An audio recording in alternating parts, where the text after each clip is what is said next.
When I was laying in that hospital bed. The very first time you were diagnosed? Yeah. Okay. That changed my faith completely. You don't realize how real God is until you meet a crisis situation. That's right. And you meet him there. And she had an encounter with him that forever changed her, and that's why she's able to press her way into the presence of God. Kingdom Huddle Conversation. This is Gloria's story. Welcome back to Kingdom Huddle. Listen, I'm taking a break from my usual battle cry for the month of February. We're going to get back to that, but today I have a very special guest with me, my friend, and I want her to introduce herself. Gloria Davis.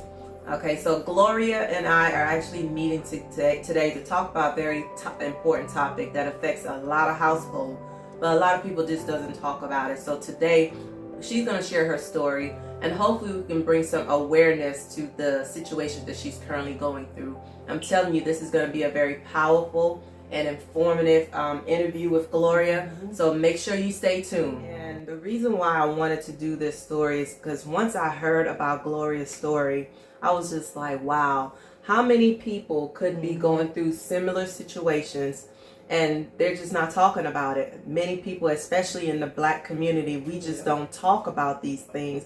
But Gloria, I want you to just kind of tell the people what you've been going through, what your diagnosis is. So just go ahead and kind of paint the picture for us. Okay. So last April, I got sick, had to go to the hospital. In the process, I didn't know what was going on. I just thought I had a bug, just had nausea really bad. And finally, I told Bone, I was like...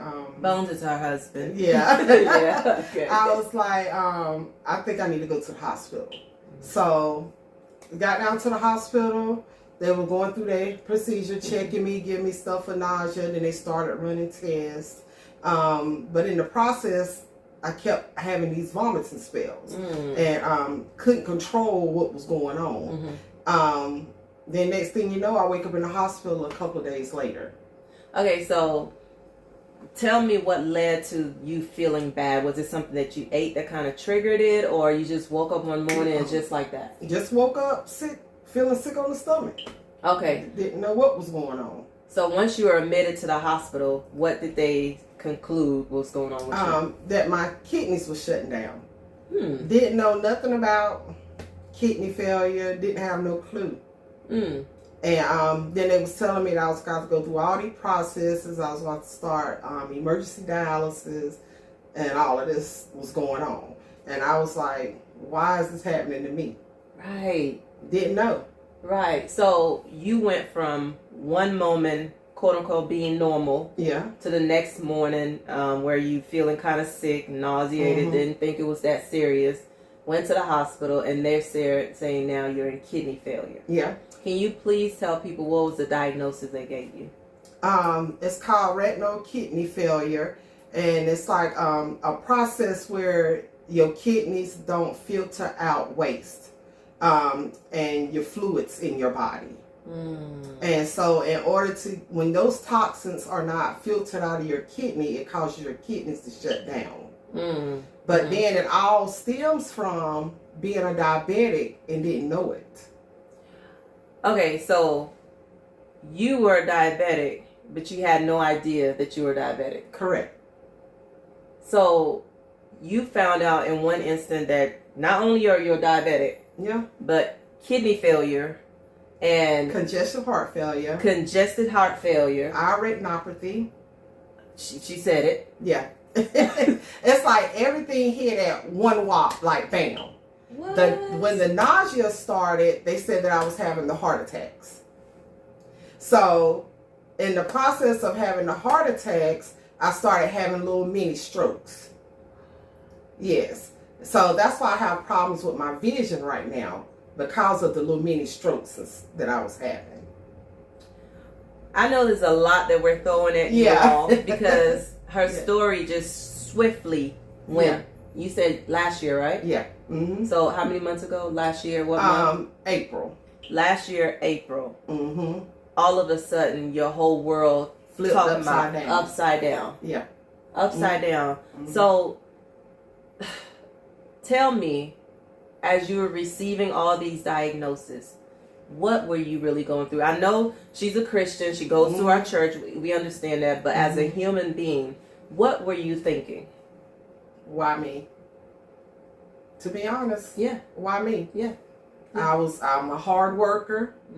I'm very independent.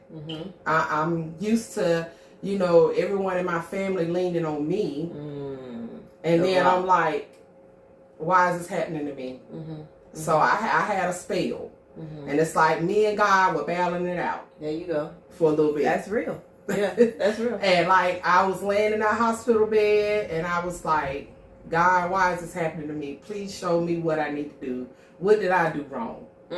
Why did this have to happen to me? I'm at the point of my life where, I want to be living the best of my life at 48 years old. And everything just flipped upside down. Wow. That's a whole lot for one person to endure. First of all, you didn't even realize you were diabetic. No. And then all the other stuff that was happening to you. So what I really want to do with Gloria's story is to bring awareness. I really want to bring awareness. We have other things that we're going to talk about throughout this time together. But tell us some of the symptoms that maybe you kind of like, no, I think it's okay. It's not a big deal. You just kind of like overlooked or kind of like say, kept pushing forward. Yeah. What were some of those symptoms? Headaches, nausea, feeling fatigued a lot, but I was working 3 jobs. So at the time, I didn't realize that I had health issues. I thought that it was just tiredness from overworking myself. So let me ask you this. Were you previously diagnosed with anything or on any medication or anything like that? Not before any of this happened. So listen, y'all, this story it's blowing my mind because you're talking about somebody who was perfectly healthy, not taking any pills, had no diagnosis, and all of a sudden, all of this all at one time. At one walk. But over in time, I guess it was already brewing, but I just didn't realize it. I didn't realize the symptoms. Like I said, I thought I was just tired from working. I stayed thirsty all the time. That comes from being a diabetic. Okay. The tiredness in my legs and my feet, that come from being a diabetic. Okay. Which is called neuropathy in my legs and feet, and it's nerve damage. So all them symptoms was getting thrown at me, and I didn't realize it. I would just come home, take some Tylenol and aspirin, and lay down. Call it a day. And that's it. Yeah. But didn't know my body was being damaged the whole time. So, is there anybody in your family that might have had these symptoms or diagnosis? Is it a generational thing? No. As time goes by, it's like my dad passed from congestive heart failure. Was a very healthy man. Just got sick. Found out he had congestive heart failure. Wow. That's what he passed from. Far as like diabetes and kidney disease, none of that runs in my immediate family at all. I'm the first that was diagnosed with any of it. So, Gloria, for a moment, I want you to paint the picture of your life before this diagnosis. Let's talk about how life was before, and then we'll proceed to how it is now. So, before this diagnosis, I know you saying you was working a lot, but tell me a little bit about your life before. I worked, of course, like I said, 3 jobs. I had a full-time and 2 part-time jobs. I also used to love to entertain my family and my friends. Whether it was cooking out, cooking meals, going out getting a crew together to go roller skating, to go fishing, or do whatever. Yeah. That's what I enjoyed doing. Yeah. And now with all of this going on, it like put what can I say? It slowed the process down. Okay. It altered your life completely. Now, give us an example of a typical day, like what you have to go through now. I know you we're talking about you being on a different list because at this point, Gloria is at a point where she needs a kidney transplant. Now, is it one kidney or? It's both. So in dire need of a kidney transplant. That's the purpose, one of the purposes, actually the main purpose of me doing this video is to bring awareness so other people can make sure that they check themselves, follow up with your doctor. Don't assume that it's just tiring or you're just tired or just something minor. Always go follow up with your doctor because you don't want to wait until it progressed to the point that all these different things were thrown at her. You know, so but this woman, I got to know her through the church. But when you talk about a sweet, genuine spirit, that's Gloria. Yeah. And she's at a point where she needs a transplant. Yeah. I really do. She needs it in order to continue to live. All the things that she just described, cooking, entertaining people, loving on people. Yeah. She's not going to ever be able to do those things if we don't get the help that she needs. And we will talk about this more towards the end of the video, what her plans are in order to hopefully meet that need of the kidney transplant. So this is a very serious video because I want people to not only watch and listen to her story, but understand that as I'm speaking to the Black community, as African Americans, it's important that we get tested to see if we are matches for our loved ones and people we may not even know. Because she needs our help, and that's why we're doing this video. I want you to not only watch it, but share it with as many people as possible to bring awareness. But I want you to just talk a little bit about life now. Well, are you still working? No. Okay. I'm not allowed to work right now because of my legs, my feet, and going to treatment. Of course, they say dialysis, but a young man that I met doing dialysis, he said, I don't say dialysis because it made me feel like I'm going to die. He said, think about the first word, die. He said, so I say treatment. So now now I say treatment because I want to live. Yes, yes. And explain for a moment, because people who don't understand what dialysis is, I want you to explain what that process means, because we've heard the word, but tell us exactly what that means. So dialysis is when you go to a facility and they connect you to a machine. You have to have 2 needles injected into your arm. Some people have to have catheters in their chest, and they have to filter your blood and the fluid out of your body. This process takes anywhere from 3.5 to 5 hours, depending on how bad your kidneys have failed. So that's what my day kind of consists of, 3 to 4 days out of a week. I have to go to a dialysis center and sit on a machine for 3 to 4 hours. Okay. Okay. And so talk a little bit more about the process of, because we've talked about the different surgeries you've had to have. So I want you to talk about how life has really altered for her. And that's why I keep having her to explain, because I want people to understand that this is something that just for her to get out the bed each day is a struggle. It is. It's a battle, but she continued to press her way. But I want you to talk about the surgeries that you had to go through. Yes. In the process, you have to have pieces that are called fisculas inserted into your blood, into your veins. Okay. So once they put the fistula pieces in, they can't calculate how long that fistula may last. Okay, well, a fistula is like a tube? Yeah, an artificial tube that they have to put into your arm to stick the needles in. Okay. So the reason why they do that is so that the blood will flow more rapidly. Because in order for them to shoot the blood back into your body, it goes at a very high rapid speed. And so in order to do that, you have to have a piece put in to make your vein a little bigger so it won't burst your veins. Okay. Yes, gotcha. Because if they push it in with such force, it will bust your veins if you're just sticking the needle into a vein. Okay. And so in the process of that, my fistula had clotted.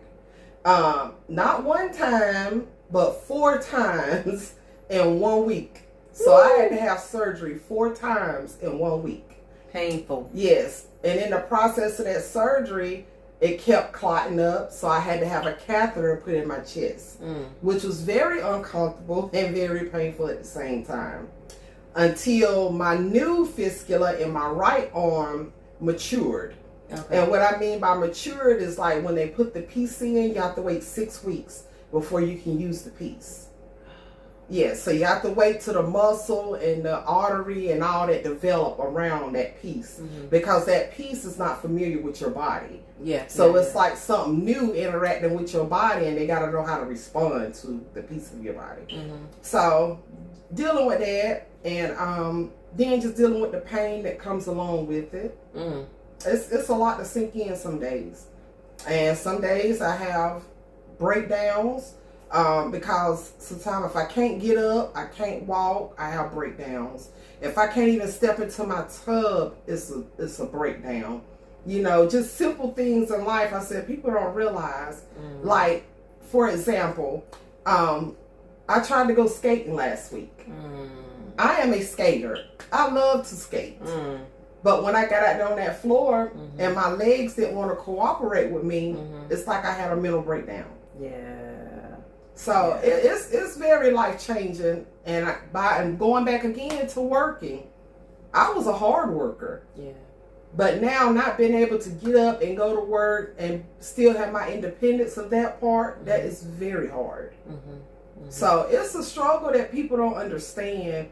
And I say, like, in our community, that's why I want to bring it to start at our church. Even with my family, I try to push it. Yeah. Because Black communities don't talk about it enough. No.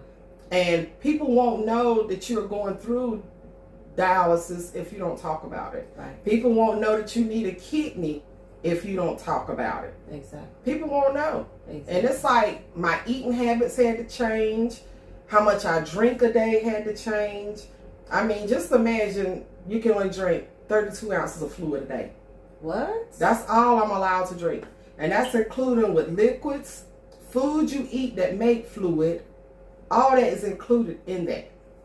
Only 30, you said 32? 2 ounces. 32 ounces a day. Yeah.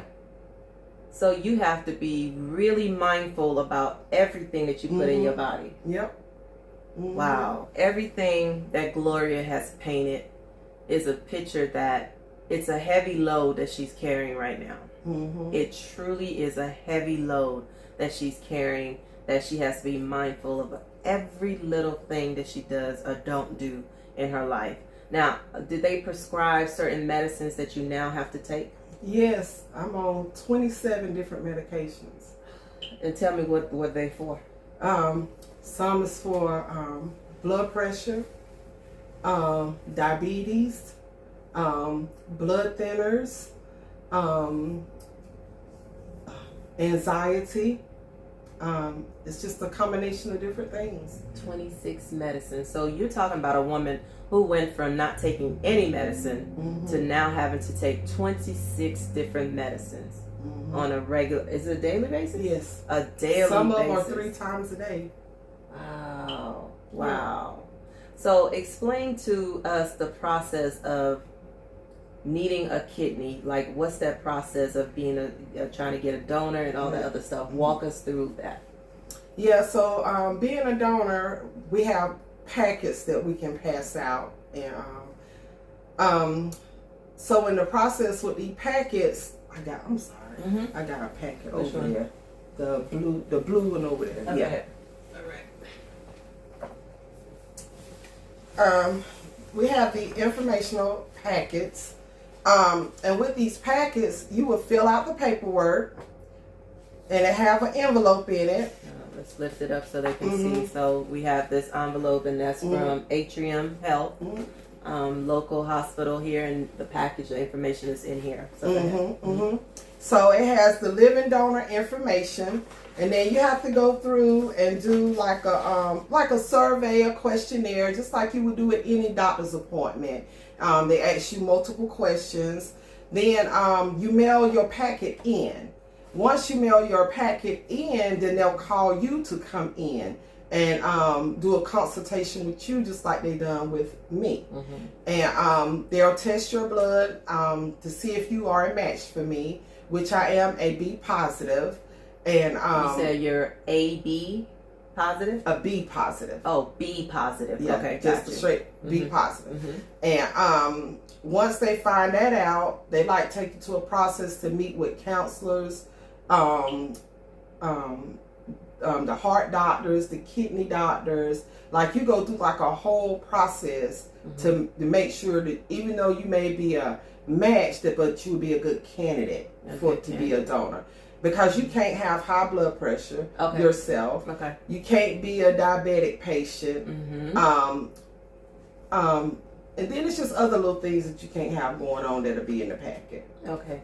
Now, do you happen to know like how that whole process works? Because people who aren't familiar with kidney transplant, so they will actually have to have surgery to remove. And do you know the amount of hours that it will take to actually do the transplant? Yeah. So the transplant take approximately 4.5 hours. Okay. If everything goes smoothly and you don't have to have your pancreas removed as well. Now, you got your kidney and you got your pancreas, which determines if you're diabetes, a diabetic or whatever. That's what holds your sugar and your starches and your stuff out of your body. So if everything like that goes well, the procedure takes like 4.5 hours. Okay. But the recovery is a little longer. You will be able to go home the next day, but whatever kidney transplant facility you end up going to, you will have to go back to them like 3 times a week for about a month. Now, you saying you, meaning the individual who donated the kidney, and the receiver, and the receiver would definitely have to go through this process. Yeah. Okay, gotcha. To make sure everything is functioning, everything is falling in order, make sure that the medication is agreeing with you and stuff like that.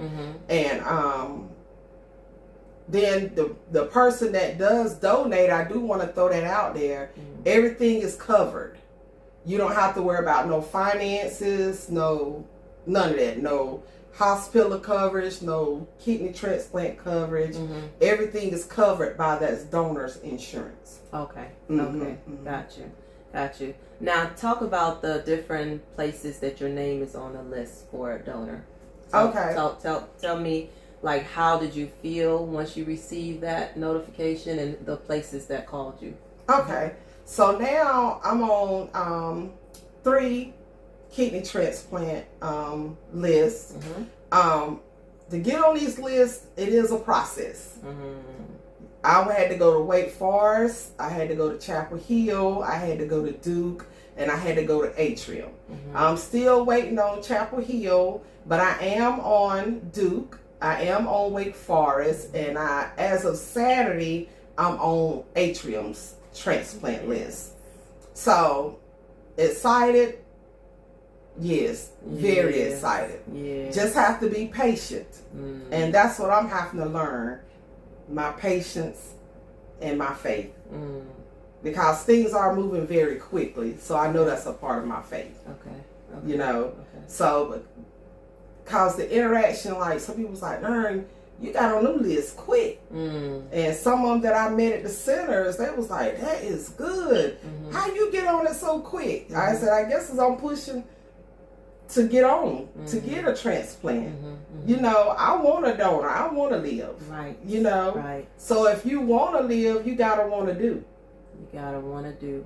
Now, you know what I found really interesting about her is that some of us will go through minor stuff in life and we're willing to walk away from God. We're like, okay, peace. I tried this God thing. It ain't working for me. He ain't answered my prayer, so I don't believe anymore.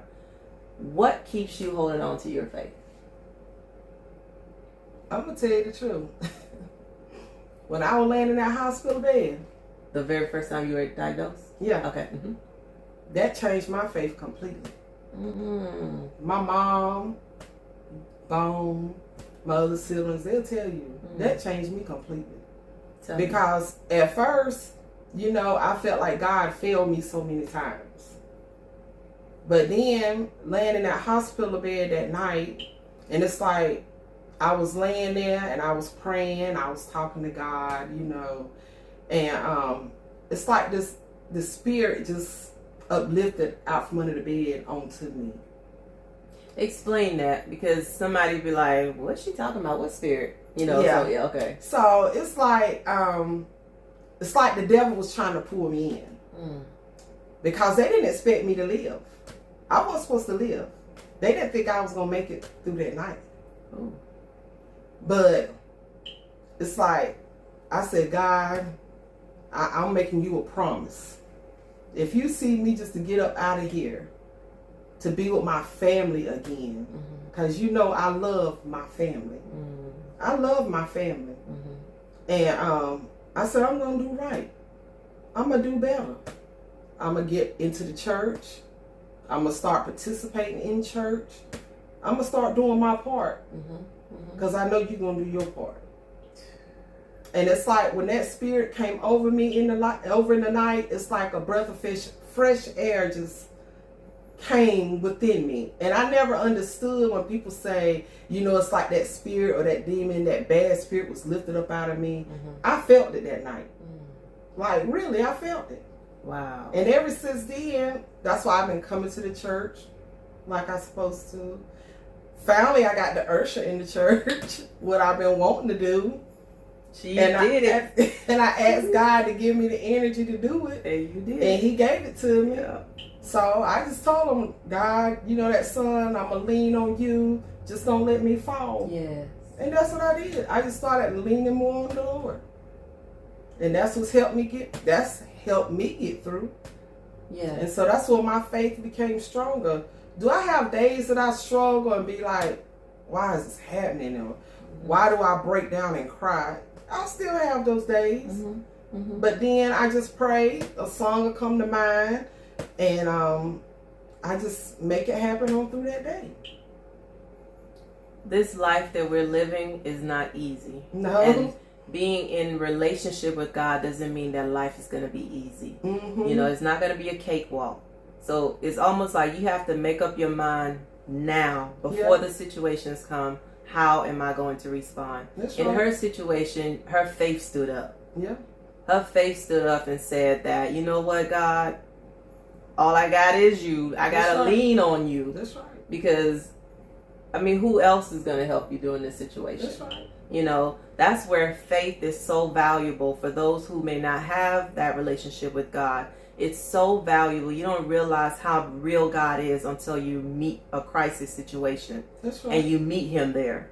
And she had an encounter with him that forever changed her. And that's why she's able to press her way into the presence of God. That's why she's able to keep on getting up and putting a smile on her face. There's never a time that I see her and she's not greeting me with a smile or a hug.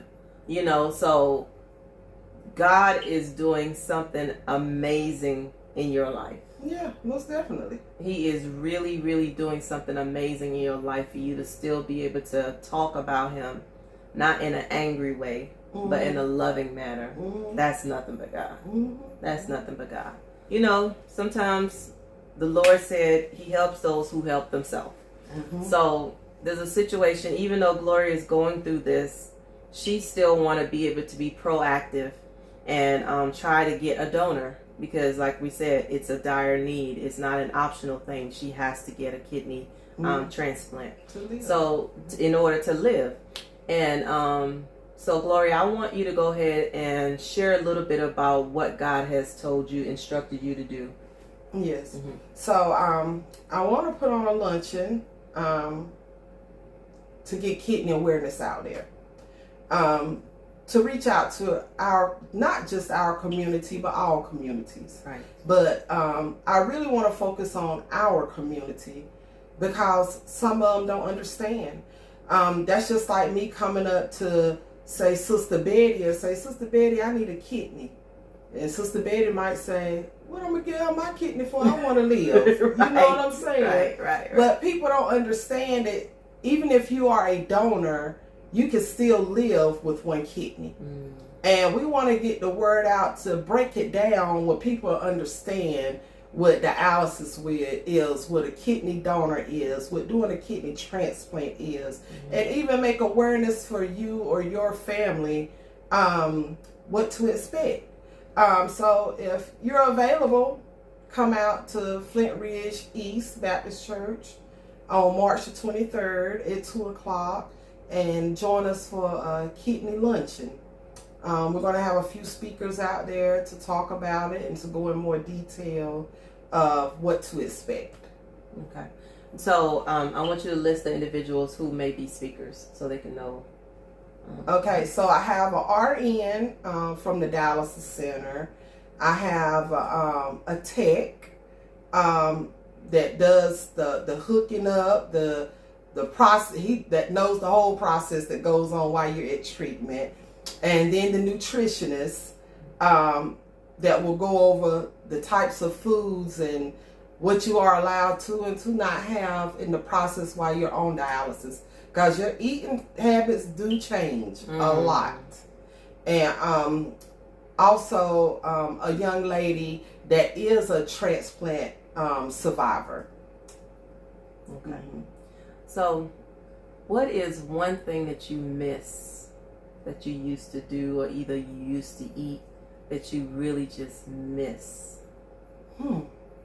It's a lot. Okay. Well, give me It's three. A lot, but interacting with my family, my nieces and nephews, because I don't have any biological children. Okay. But all my nieces and nephews are my babies. So usually when they want to go hang out and do stuff, I'm that favorite auntie that they always call. Yeah. But see, now that I'm in my situation, sometimes I don't have the energy. Right. And I have to tell them I don't have the energy. But hanging out with my nieces and nephews, cooking. I love to cook. And anybody that know me around here know Big G, as they say, loves to cook. And skating is another thing. I love to skate. Yeah. So, and of course working. Yeah. So it's quite a few things that I miss that I'm ready to get back into doing. So Gloria just painted a picture of this sudden illness that came upon her, all the struggles that she's dealing with. She probably hasn't even gone into great detail of how much of a struggle it is, the need for kidney transplant in order for her to live. My plea to everybody who's watching is, please consider coming out on March the 23rd at 2 p.m.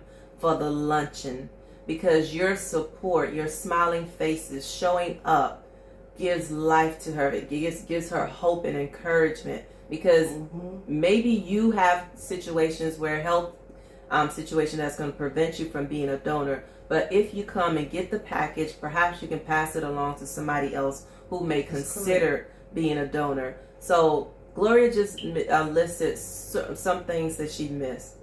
Being that favorite auntie for her niece and nephew, going skating, cooking. Will you allow God to use you to give a gift to Gloria? Just come and hear the information. We're not saying that you're committing to anything, but just come and hear the information.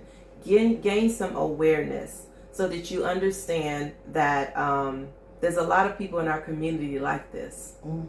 You know, if you have your health, thank God for it.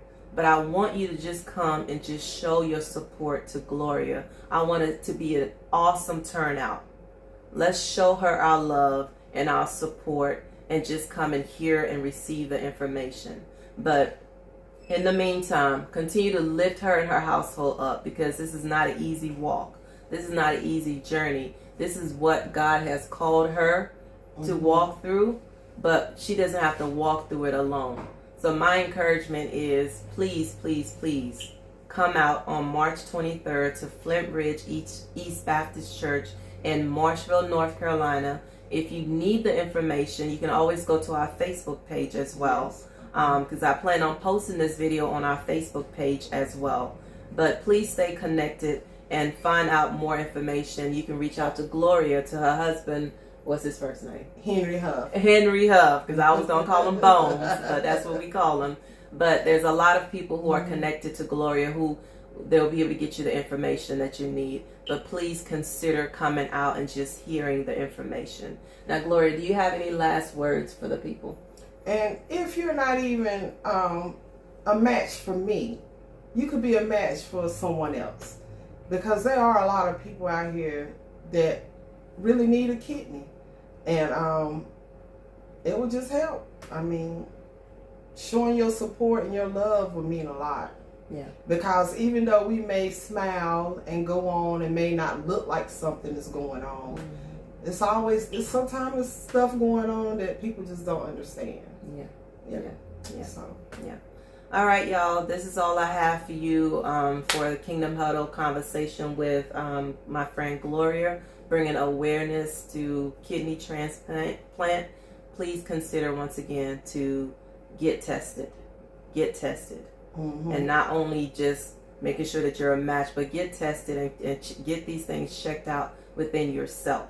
Go to the doctor, get yourself checked out to make sure if there's anything that's going on with you, they can tackle it early on. Correct. Early detection is so important. So once again, thank you for tuning in. We love you all, and stay tuned because we're going to continue to promote March 23rd. Mark your calendar, 2 p.m. And we hope to see you all there.